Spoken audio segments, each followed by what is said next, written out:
Hey guys, it's me, Pokemon. I'm back. Today I'm going to bring you the first look for the brand new update that's come out for Marvel Strike Force with all the brand new characters. First off, we'll hop over to the Marvel Strike Force website. We'll scroll through here, see technically what they all added, and then we'll see how it actually looks in game. So first off, let's go from the least exciting stuff up to the most exciting stuff. They fixed a lot of bugs, Ironheart bug, Thanos bug, that kind of stuff. One thing I kind of like in here is Taskmaster's sword and shield looked a little weird. They look fantastic now, you know, a little quirky. So we'll take a look at Taskmaster. I think it looks better, but it could just be like I think it's kind of a placebo. Like I don't really notice that much of a difference, but since they said it's better, I'm like, oh yeah, that looks better.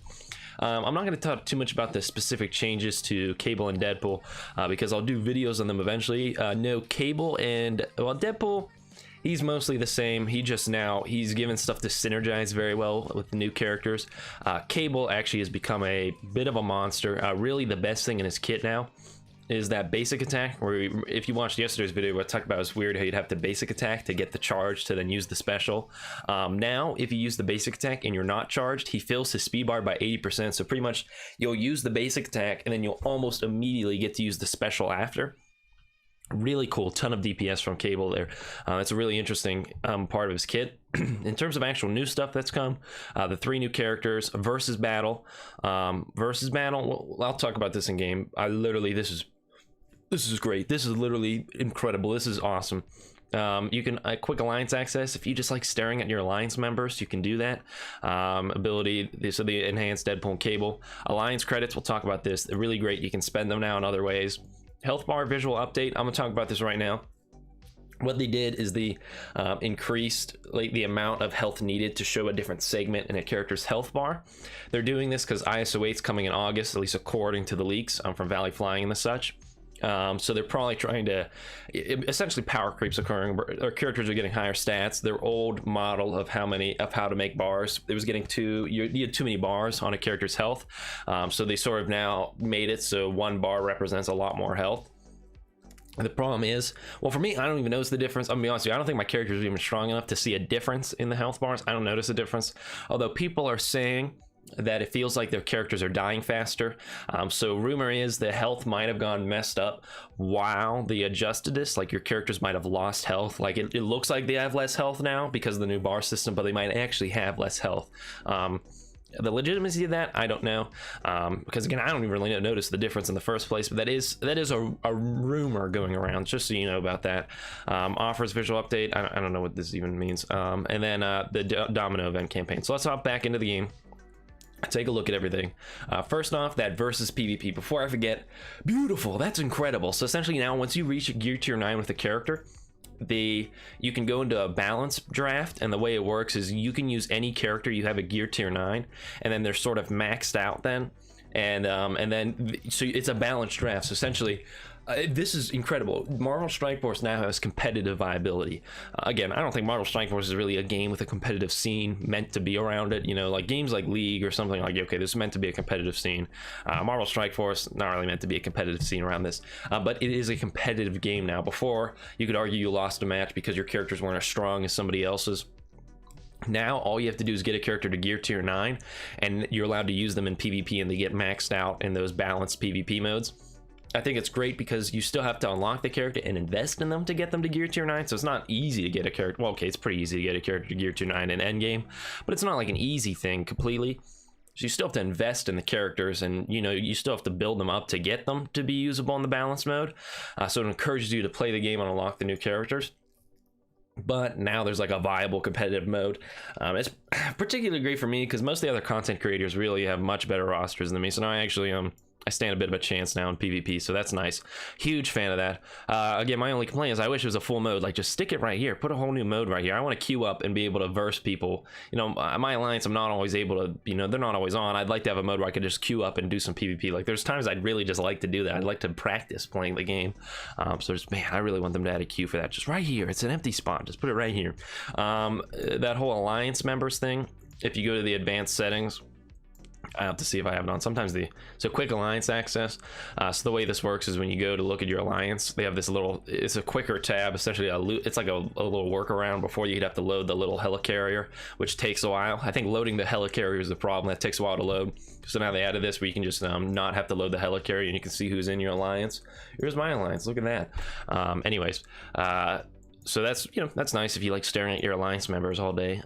What's also nice right here is if you go to the supplies in the alliance war store, once this feels like loading, actually let's see, do we notice any difference in the offers tab? No, I don't notice any difference in here. I don't really know what the visual update was. Anyways, so if we scroll down to the bottom of supplies, I think Mr. Sinister's in here now. I think he should be in here now because the new update's out. I've not seen Mr. Sinister in here yet, but I think he should be out in here. I'm waiting for him, as you can see up top. But anyway, so we scroll down.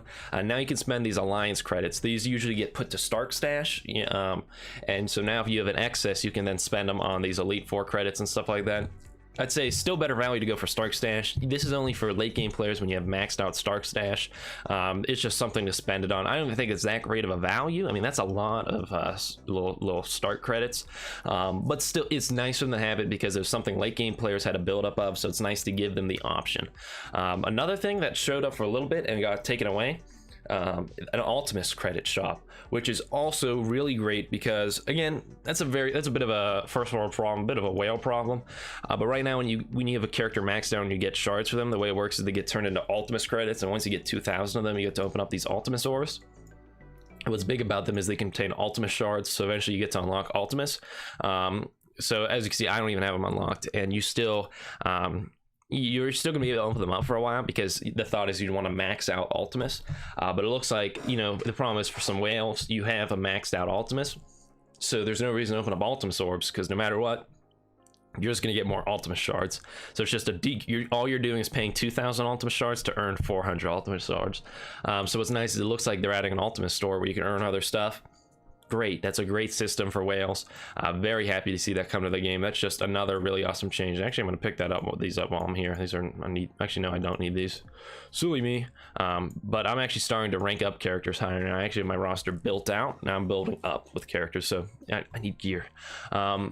In terms of other things that have been changed, if we go over here, we can see the 3 new characters. I'm not going to talk too much about them in this video because, you know, I'll do individual videos on all of them. Negasonic Teenage Warhead is going to be through a milestone event, and she looks pretty good. She's really only meant to go with the X-Force, you know, that's it. She just goes with Deadpool and them, clear some positive effects and stuff like that. That's really her big thing. I guess I went too far out of the roster here. X-23, she's probably gonna be a Blitz character, but it's nice because she's a 2-star unlock. Always a fan of that.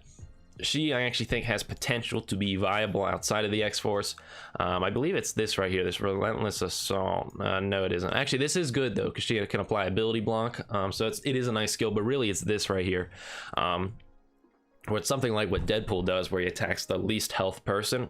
But she'll do this 5 total times. So essentially, if somebody has a bunch of summon minions, or if, like, you have a bunch of little people left in a match, you can go in and take out, you know, very specifically the weakest targets. You know, it's sort of like a chain, but it's very specified on who's weakest. So X-23 is looking kind of pretty good, actually.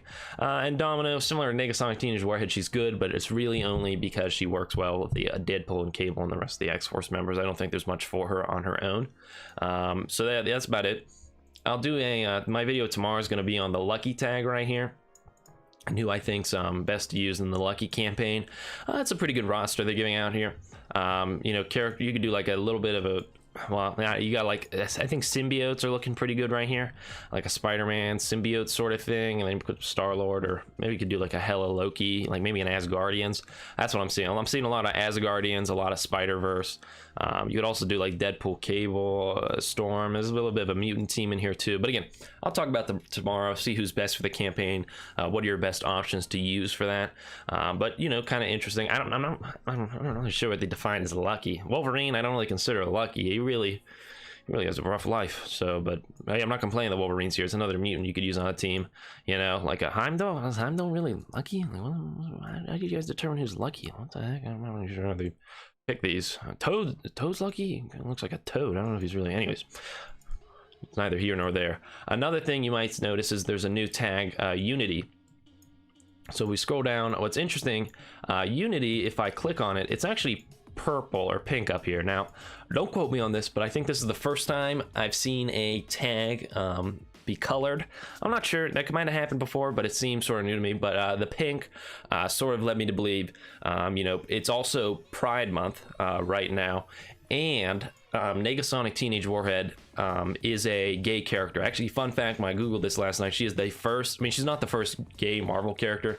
I think that might go to Wiccan and Hulkling, I'm not sure. But anyway, she's the first openly gay Marvel character in cinema. She was in Deadpool 2, and she had a girlfriend in there, the girl with the pink hair, and I think she had like the crazy whip sword thing. Anyways, so I think this tag is for the Negasonic Teenage Warhead milestone event. I think it's gonna be similar to Cyclops' event, where they had like the Valentine's tag, and you use them in Blitz to get bonus points to earn the Valentine's orbs with the Valentine shards and stuff like that. For the specific characters of that tag. I think it's similar to this, except it's a Unity tag, so I think it works well because Pride Month, Negasonic Teenage Warhead is a gay character, so I think what they're going for here is like people who are friends, not, I mean, because I don't think any of these characters are gay. Again, it's very specific Marvel characters like Wiccan and Hulkling and the such, but I think these are just characters that are friends here. I think that's how they made the Unity tag, like everyone coming together, you know, like Rocket Raccoon and Groot. You know, like the Spider-Man characters, they're in here. You know, Spider-Man, Venom, you know, a little bit of sometimes buddies. You know, we have 2 of the Sinister Six members here. You know, Iron Man and Rescue are in here.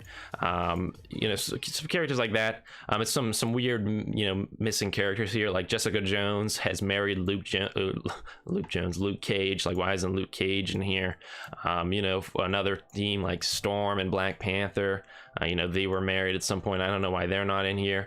Who are some other? Vision, Scarlet Witch. So I think what they're going for with the Unity tag is like people who are buddies, you know, like friends in here. But like there's some weird, like Yondu and Star-Lord, like they were kind of father son. Why are they not here? So I'm never really quite sure what their specifications were. You know, why do you have Phoenix but not Cyclops? I'm not really sure what you guys were doing here. But I think that's what they're going for. It's like a whole idea of unified, also with Pride Month, just sort of works really well. What's exciting here is assuming we get to earn an orb that drops shards for Unity characters, we could get some Cull Obsidian shards, which would be nice for me, because if I unlock Cull Obsidian, I would build up the Black Order, because then I'd have all of them except Ebony Moss, so that'd be really nice. But really, you're going to be farming them out for the orbs to get the Negasonic Teenage Warhead shards. So that's what I think the Unity tag's for, and I think that's where the theming of the Unity tag came from. But again, some real notable missing characters here, so oh well, neither here nor there. But that's another new tag that we saw come to the game with this new patch. I think that's going to be a temporary tag.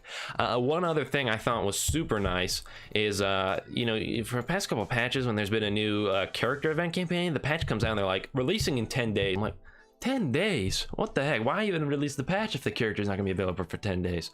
But this comes out in 2 days, which that's what I'm talking about. This is going to be out real soon. And exciting. Mr. Sinister's in here too, because again, Mr. Sinister was just farmable. At least he should be in the store right now. So I think that's really exciting that Domino's going to be farmable so soon.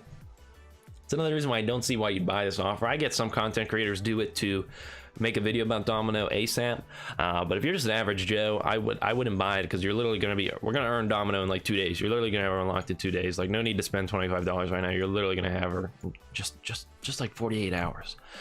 So that's about it with what's come with this update. Overall, I really think they knocked it out of the park with this update. I think this is gonna be a great month. The balanced PvP, incredible. Having something to spend alliance credits on, incredible for the people that needed that. The thought of an ultimate store coming, that's incredible. The fact that we're gonna have the blitz for the new characters, and then simultaneously a milestone event dropping a lot of orbs for shards for characters, also incredible. Always exciting having new milestone events coming out, dropping a ton of orbs with a ton of character shards.